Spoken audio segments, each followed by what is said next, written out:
They built an empire not on freedom, but on fear. They turned villages into factories and peasants into workers. They launched rockets, conquered science, and for a moment, it looked like they had beaten capitalism at its own game. While the West struggled with depression and inequality, the Soviet Union promised progress, equality, order, and unstoppable growth. On paper, it worked. In reality, it was all smoke and steel, held together by control, lies, and fear. Because behind every miracle statistic, there was a hidden cost. And when that cost came due, the entire system collapsed without a single bomb being dropped. When the Russian Empire collapsed in 1917, it wasn't just a political revolution, it was an economic apocalypse. Factories stopped, farms burned, the ruble became worthless, and in the middle of that chaos, a small group of revolutionaries promised a new kind of future. No more markets, no more greed, no more private ownership. The people, or at least the state that claimed to represent them, would control everything. But building an economy from the ashes of a fallen empire wasn't easy. By the early 1920s, famine had killed millions. Production had collapsed to a fraction of what it was before the revolution. It looked like communism had failed before it even started. So in 1928, Joseph Stalin stepped in, and he didn't believe in slow progress. He believed in shock therapy. He ordered the first 5-year plan, a complete transformation of the Soviet economy, no matter the cost. Private farms were seized overnight. Millions of peasants were forced into collective agriculture. And in cities, new factories rose like monuments to steel, coal, and ideology. The state didn't ask for efficiency, it demanded results. And when you demand results under threat of prison, or worse, you usually get them. Within a decade, the Soviet Union turned from an agricultural backwater into an industrial power. Steel output tripled. Electricity production soared. Entire cities appeared out of nowhere. Magnitogorsk, Chelyabinsk, Novokuznetsk, industrial giants built almost from scratch. To the outside world, it looked like a miracle. While the capitalist West was collapsing into the Great Depression, the Soviet Union was growing. Unemployment? Zero. Homelessness? Gone. The message was clear. Central planning works. But what the world didn't see was the human cost. Collectivization led to famine in Ukraine, killing millions. Workers were pushed beyond exhaustion. And the numbers that showed success? Many were falsified, inflated, or simply invented.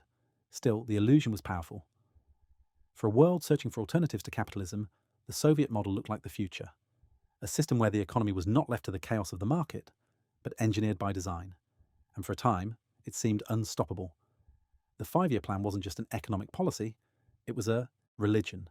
Every goal, every number, every quota was sacred. If the plan said coal output must double, it would double, even if it meant rewriting reality. Propaganda showed heroic workers breaking records, outproducing the West, building the future of mankind. Posters screamed, "Fulfill the plan, overfulfill it." And people believed it, or at least pretended to. But the truth behind the slogans was brutal. Factories were producing mountains of steel that no one needed.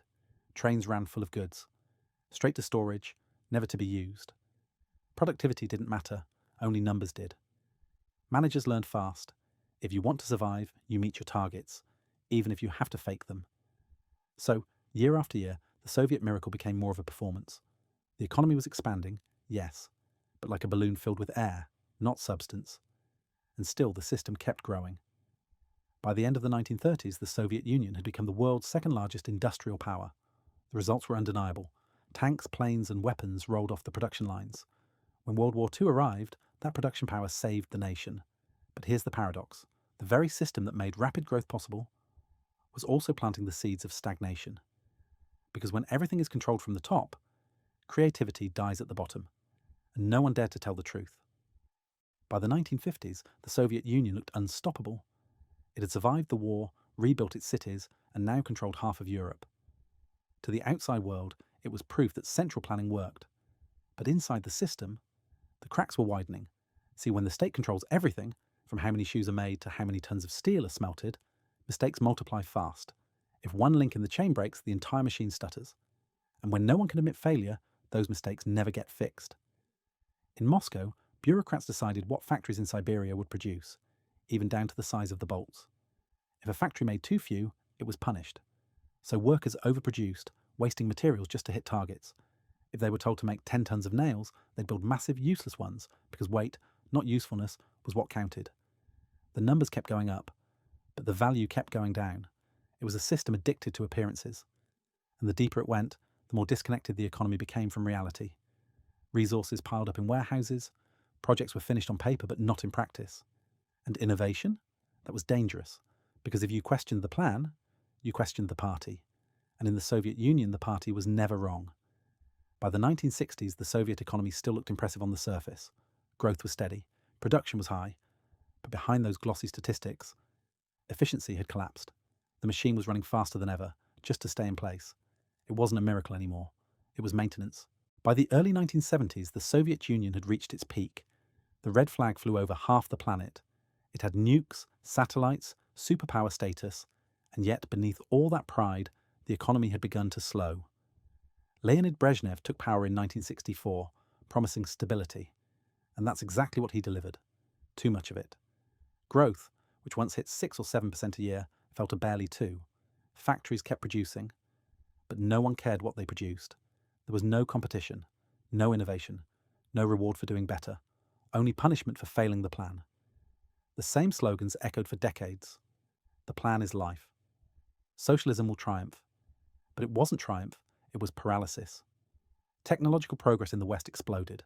Computers, automation, consumer goods, finance. Meanwhile, Soviet factories still ran on 1950s machines. The system that once outpaced capitalism was now being left behind by it. To hide the decline, the government poured billions into oil and gas. When oil prices spiked in the 70s, the USSR seemed rich again, buying time with petrodollars. But instead of reforming, the leadership doubled down. Why fix a system that still paid the bills? Behind the walls of the Kremlin, aging men congratulated each other on stability. But to the people, stability meant stagnation. Empty shelves, low-quality goods, no future. The Soviet Union had built a machine that could produce tanks and rockets, but not a decent pair of shoes. And when a superpower can't keep its own citizens satisfied, its collapse isn't a matter of if, it's a matter of when. When Mikhail Gorbachev became leader in 1985, he was only 54, young by Soviet standards. And unlike his predecessors, he saw what others refused to admit. The Soviet system wasn't sick. It was dying. The economy was suffocating under bureaucracy. Productivity had flatlined. People were losing faith. So Gorbachev did what no leader before him dared to try.